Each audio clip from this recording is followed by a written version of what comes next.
Good morning. I know you're all very keen to get on with your journalism in context sessions and the start of the second year at university.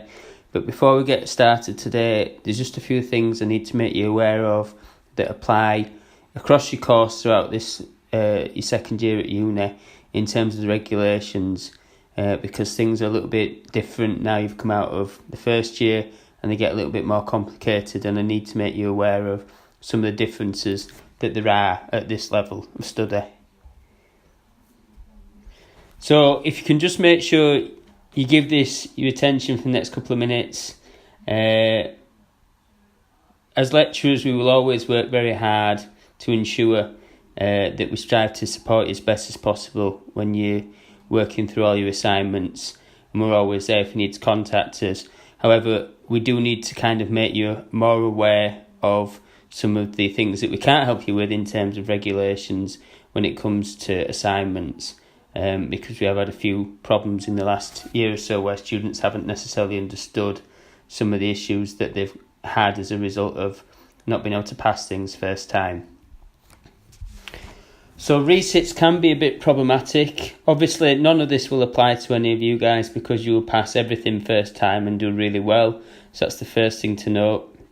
However, if there is any reason that you don't pass any of your assignments, there are two separate deadlines that you need to be aware of. So if you're taking a semester one only module, so that's a module that starts now and finishes at Christmas, you would have a resit for any assignment that you fail to pass in one of those modules would be done by May.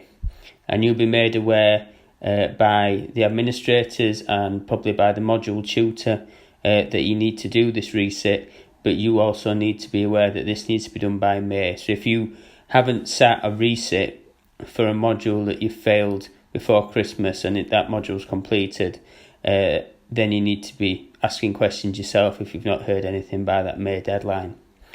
If you find yourself in the position where you're taking a module that lasts for the whole academic year, so from now until Easter at least, or you're taking a module that starts in the new year and finishes at Easter, the resits for those modules are in August, so they have a deadline that has just passed last month in terms of you being able to get into the final year of study. So, for example, this year, if you failed a year-long module, for example, this one, obviously you won't do, but if you did, then your resit deadline would be the end of last month to ensure that you can get to level 6. Okay, so that's the first thing to be aware of when the deadlines are for those resits. Another thing to take on board in terms of your assessment now you're at the second year of university is your resit is marked by your lecturers, and they will give you a usual mark based on the standard of work that you provided. But the whole module mark, so the mark you get for the entire module, will be capped at 40 because you've had a resit. So as you can obviously see, you don't want to get yourself into a position where you need to resit something because it will severely impact the mark that you're going to get for that module. I'm going to touch on a little bit about resits in a minute, but in order to pass or complete your degree, and in your case in the next few months, the second year, you must pass that resit. There are some occasions when exceptional resit opportunities are granted, but it is a very rare occurrence, so you need to make sure if you do get a resit for any module that you pass that. If you fail a resit, this is a particularly bad position to be in, and this is something that we really must avoid as much as possible for all of you to ensure that you complete your degree and get your value for money, because obviously you've all invested quite a lot of money in your education. If you're in level 5, so in terms of you guys, you will not be able to progress to level 6. You will not be able to get to the final year.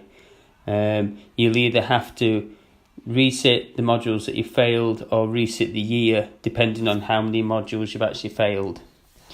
Obviously, there are knock-on implications of this, so you would potentially be looking at increased amounts of fees that were owed.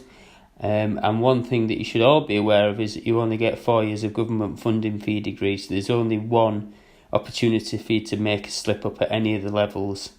Otherwise, you're not going to get those grants from the government. Okay, at level 6, it's an even worse situation because you risk getting an ordinary degree, which is a degree without a classification. But for you guys, that's not something you need to worry about just at this moment. The reason that we're telling you about this now is because we want you to be aware that you need to put sufficient effort into all your modules. So there's no point just targeting the modules that you particularly enjoy, because you need to pass them all in order to get your degree. And also, if you find yourself in a position where you need to reset anything, then you need to make sure you put a lot of effort and thought into that reset, because people have in the past year or so failed them. It's not a gimme. There's no guarantee you're going to pass it, and it will have huge implications if you're not able to do that. Finally, the same rules apply for the resets regardless of whenever you do them. So if you do it earlier in the year or later in the year, you only get the one reset opportunity. And hopefully, like I say, you won't need to know any of this information, but it's quite important that you just take it on board and are aware of it, because we want to ensure that you're all as successful as possible at university. And I'll pass you back to Caroline for the rest of your journalism in context session. Thank you. Bye.